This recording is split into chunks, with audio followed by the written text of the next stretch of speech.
ازاي تغير البلي بتاع العجل الامامي في عربية رينو لوجان 2013 سواء مانوال او اوتوماتيك. الاوتوماتيك تخلي بالك من حاجة واحدة، وهي ان البلي الاي بي اس اغلب الاوتوماتيك في الرينو بيبقى اي بي اس، تمام. في مانوال بيبقى فيه اي بي اس. البلية بيبقى ليها ناحيتين، ناحية فيها مغناطيس وناحية ما بيبقاش فيها مغناطيس. الناحية اللي فيها مغناطيس لازما تبقى لجوه، بيبقى في الحتة دي، يبقى هنا المغناطيس عشان وانت رايح للخراط وهو بيكبسها يكبسها مظبوط. كبست غلط يبقى البلية غالبا باظت، لان عشان بتطلع من الظرف اللي في النص هنا، تمام، وده بيبوظها. احنا بنطلع القديمة من الظرف اللي في النص، وعادي لو حصل لها حاجة ومش مهم لانها القديمة وبنغيرها. انما البلي اللي من غير اي بي اس مش هفارق معاه سواء ده بره او جوه، الناحيتين واحد. ماشي. خطوات الفك هي خطوات التركيب، مفيش فيها اي مشكلة، تمام. هتبتدي اول حاجة بان انت هتفك الدراع بتاع الاسكاترة البيضة اللي بره، تمام. هتفكها هي اول واحدة هنا، ماشي. بعديها هتفك المسامير بتاعة المساعد، هتفك المسمار ده، المسمار ده. كل ده هيبقى باين في التركيب اكتر، لان التركيب عكس الفك. اول حاجة بتتركب هي اخر حاجة بتتفك، ماشي. بعد ما بتريحهم بتسيب المسامير وبتشيل الصامولتين. خلي الصواميل على الناحية بتاعة الكليبر، تمام، عشان تبقى سهلة في الفك والتركيب بعد كده، ماشي. وراس المسمار هي اللي هتبقى من الناحية اللي ناحية العربية، ناحية الكابينة. هتسيب المسمارين دول تريحهم لسبب واحد بس، وهي ان البيضة بتاعة المقص اللي تحت دي، تمام، لازما هي اخر واحدة تتفك. وعشان تفكها وانت مستريح بتبقى سايب الدشمة، ماشي، او الشمعدان راكب في المساعد بالمسمارين بس، من غير ما يتربطوا، من غير اي حاجة، ماشي.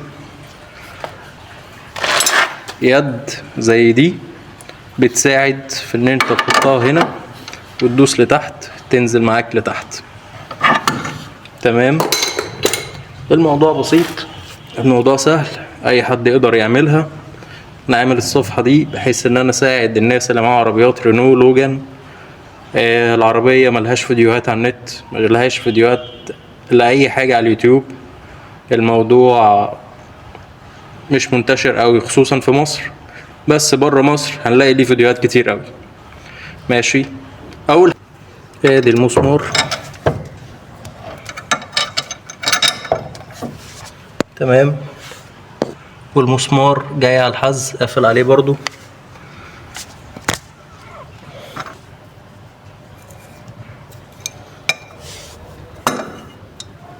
هنمسك ده على قد ما نقدر ونربط بالتاني، ماسك كده، تمام. اقصى حاجة مفتاح عادي، ومعايا مفتاح مشرشر تاني، تمام. نحط المشرشر على الناحية دي ونجيب اليد نقرط على قد ما نقدر،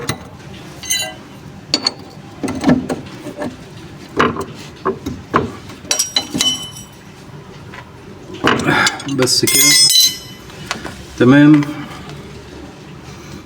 نركب راس الكوبلين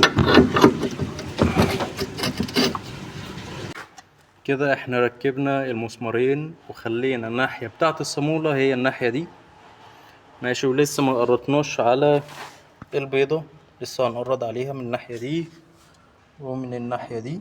جلدة البيضة دي كده بايظة، تمام، محتاجة تتغير، هي مقطوعة، تسرب شحم، ممكن يدخل لها تراب وساخة تبوظها. نجيب الصواميل،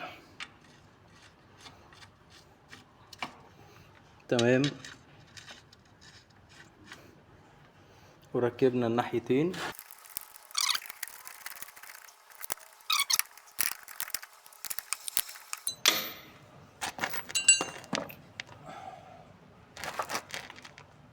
احنا كده الحمد لله ربطنا الاتنين تمام، وحطينا الكوبلين والمايو بيتحرك كويس. بعد ما اتكبست نركب درع الاسكاترا،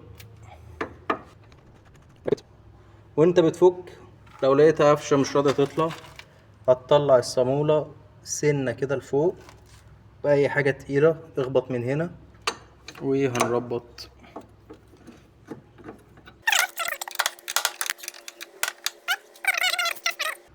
طبعا هي كده اتقردت خلاص، مفيش اي مجال تاني وما تكترش بحيث ان السن ما يبص معاك ولا الصامولة. هو في الغالب الصامولة هي اللي بتبوظ الاول وبعديها المسمار، بس ممكن تكون بت الطرف اللي انت جايبها خامتها مش احسن حاجة كده، فهي السن يبوظ ميبقاش ليها لازمة، تضطر تجيب واحدة تانية.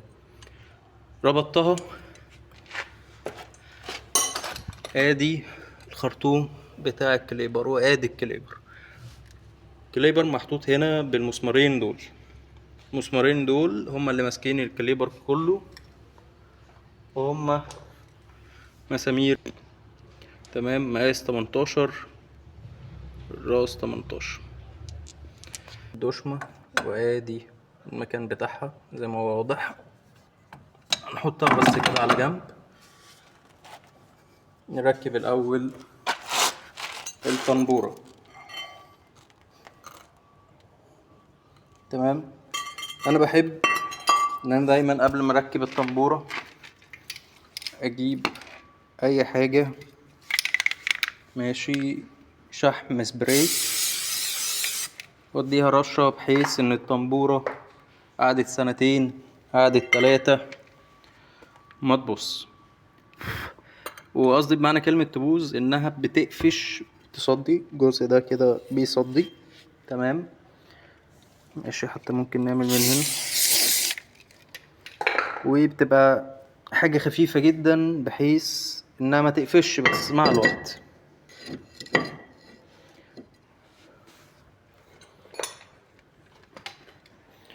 مفتاح ألان كي انجما تي 40، ونجيب المسمارين بتوعها الأول.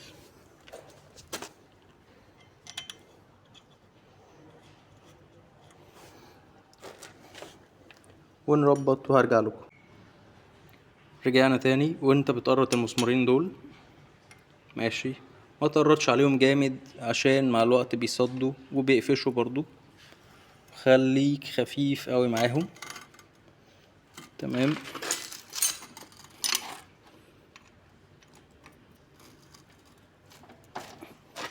بس كده حاجة خفيفة مش اكتر.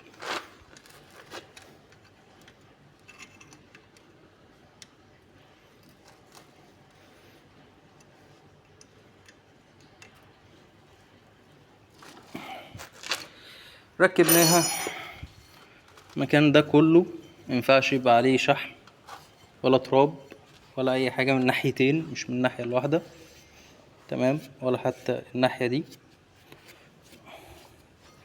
نحاول ننضفها على قد ما نقدر تمام.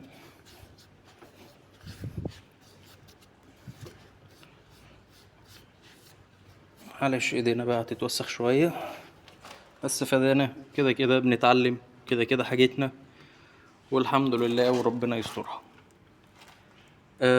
بالنسبة لو حد حابب يعرف، فدي انا عاملها بنفسي عند خراط تمام، هي والاخرام دي.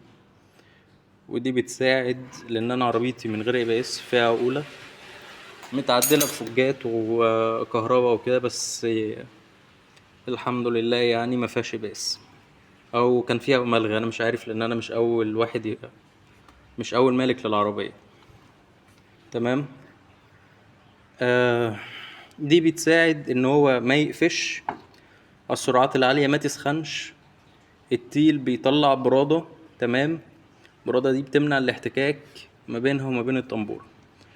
فالمروحة اللي انا عاملها دي ماشي بتاخد الوساخة تطيرها لبره، في نفس الوقت بتبرد، في نفس الوقت بتبرد التيل. تمام. نيجي بقى للخطوة اللي بعدها.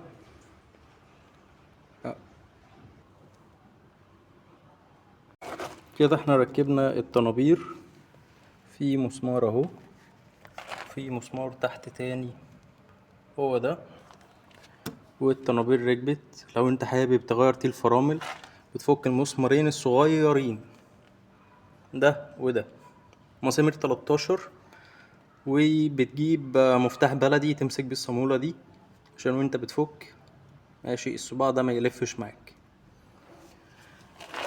ويبقى بكده احنا خلصنا فك وتركيب مع تغيير البلية.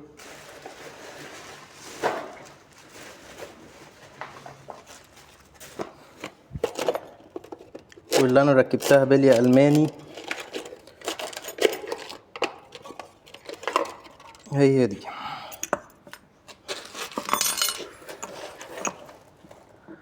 الشحم فيها للأسف مكانش أحسن حاجة، ومع الوقت اتاكلت بقى فيها صوت بعد سرعة 100، في صوت عالي أوي في الملفات، فكانت عاملة مشاكل كتير بالنسبة لي يعني. ماشي، هي دي. ودي بتبقى ماركة RSM أو SN، بصراحة مش فاكر أوي. يتبقى لنا كده آخر حاجة مينفعش ننساها، وهي دي. بالنسبة للبلية دي بلية ألماني. تمام. البلية دي بتيجي بصامولة وبتيلة زيادة. ركبنا التيلة للبلية عشان ما تفكش من مكانها، وادي الصامولة دي. هنحتاج بس ننضف كويس.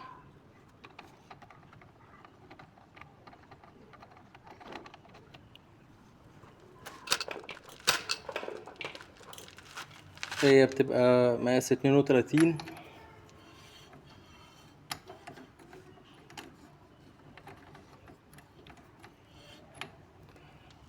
تمام. هروح ندي العربية غيار ونركب الكاوتش، بعد كده هنركبها هي. طبعا عشان نربط الصامولة دي هندي العربية غيار، نربط الجنط، نربط الأربع مسامير واحد عكس التاني وهكذا. وبكده نكون ربطنا الصامولة. هي في اللوجن او عندي مفيهاش تيلة. لو عندك بتيلة تحط التيلة بتاعتها، تقفل عليها وتقفل بالغطا.